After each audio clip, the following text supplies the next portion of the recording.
Well, as we just heard in both of our readings from the lectionary this morning for the 6th Sunday of Easter, both readings are about commandments. So we heard in the first reading that Robert read for us that the disciple John is speaking to the early Christian community, and he tells them to love God and obey the commandments. Now, what commandments is he talking about? Is he talking about the 10 commandments that Moses gave us in the Old Testament? Or is he talking about these new commandments of Jesus? I think it makes a difference, because I think one set of commandments is really easy to obey, and I think the other set is really difficult to follow. If you come to Douglas UCC on a regular basis, you know that I've told you before that I think the 10 Commandments are really easy. I do.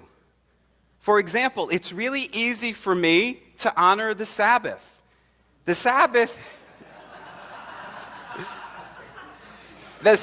is the day of rest. I wish every day was the Sabbath. It's easy to honor. And it's easy for me to honor my mother and father. They were both such incredible people who made tremendous sacrifices for me. And I do not struggle with the urge to steal or the impulse to commit murder. I don't wake up in the morning and go, God, please give me the strength today because I really feel like stealing something. Doesn't cross my mind. And I've shared this with you before, and it always elicits a laugh. But never once in my life, not one time, have I ever coveted my neighbor's wife.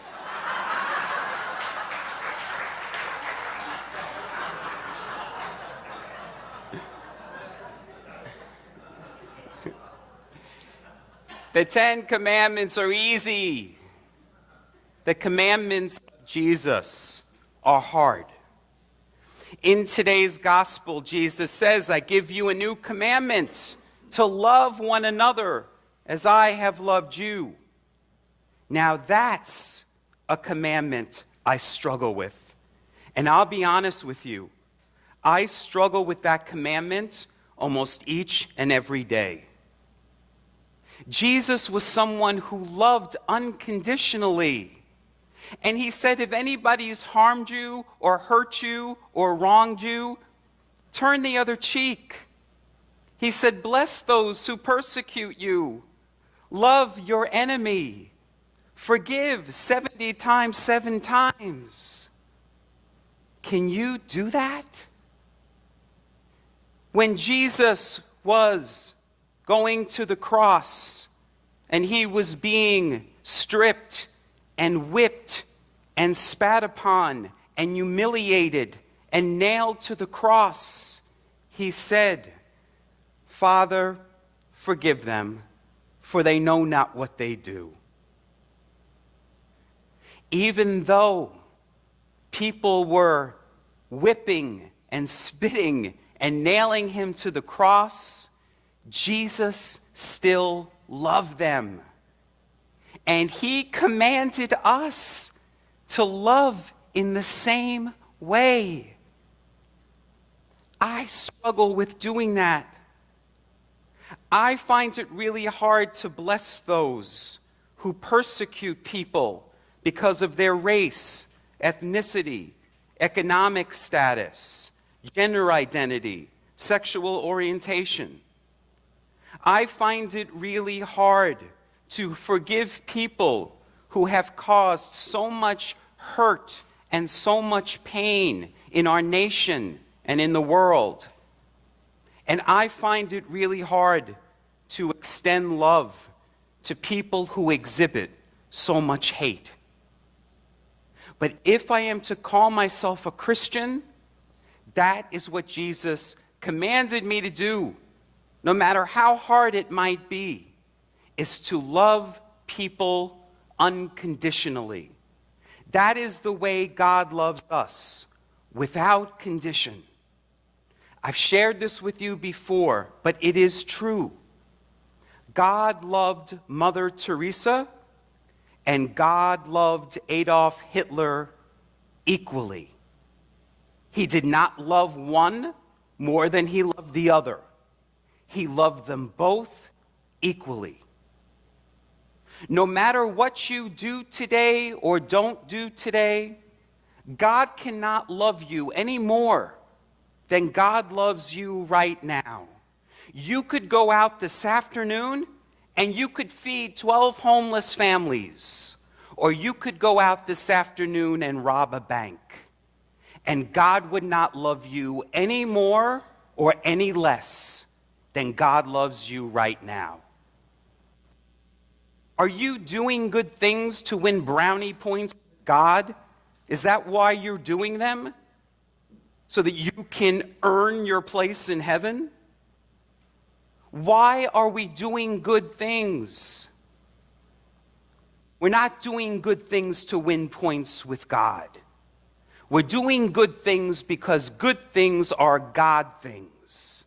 God is love, and love is our essence. And our purpose for being is to be love in the world. When we do that, we are obeying God's commandments. This commandment, this new commandment that Jesus gave us, was not really new, and it was not unique to Jesus. This commandment to love one another is in every major faith tradition. It's a commandment in every faith, in every holy book, and many of these religious faiths are centuries before Jesus of Nazareth was even born. So Jesus didn't come up with this commandment. It existed centuries before he did. For example, in Judaism, in the Torah, we know Jesus was a devout Jew. In the Torah, it says the same thing. Love thy neighbor as thyself. In Islam, in the Quran, it says, none of you truly believes unless he wishes for his brother what he wishes for himself. In Hinduism, it says, do not to others what ye do not wish done to yourself, and wish for others too what you desire and long for yourself. In Buddhism, it says, make thine own self the measure of others, and so abstain from causing hurt to them.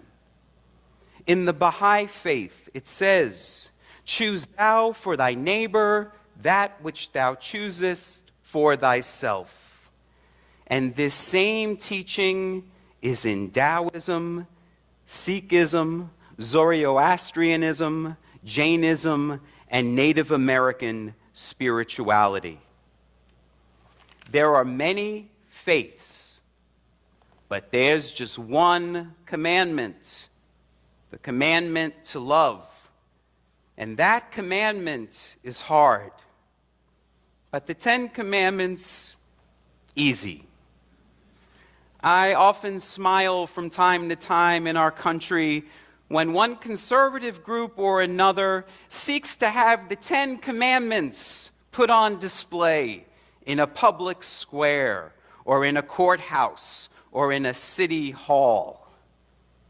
And I smile because they never want to display the commandments of Jesus.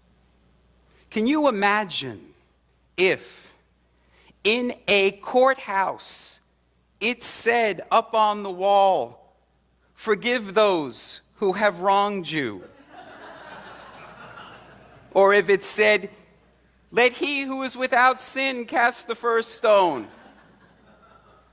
Can you imagine in our government buildings if it said up on the wall, care for the sick, feed the hungry, welcome the stranger, serve the least of these.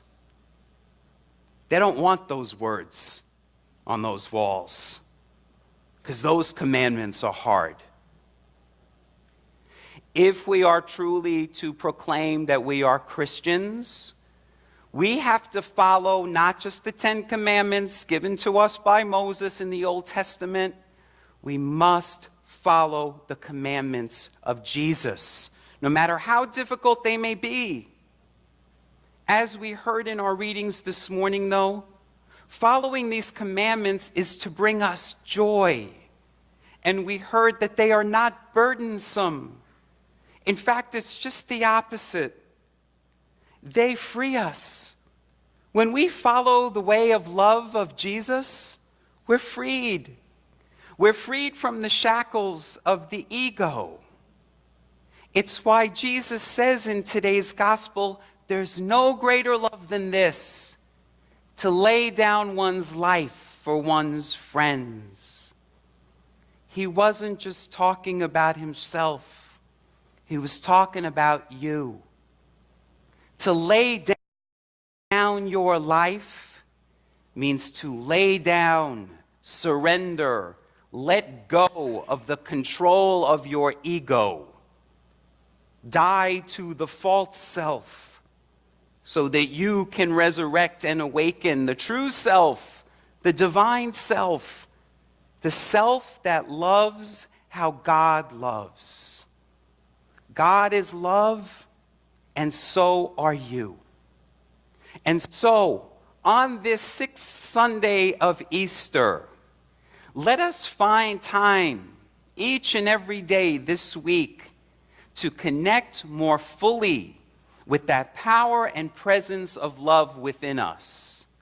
And let us go forth to be in service of love, to love all people in our midst just the way God loves them, wholly and unconditionally. Namaste.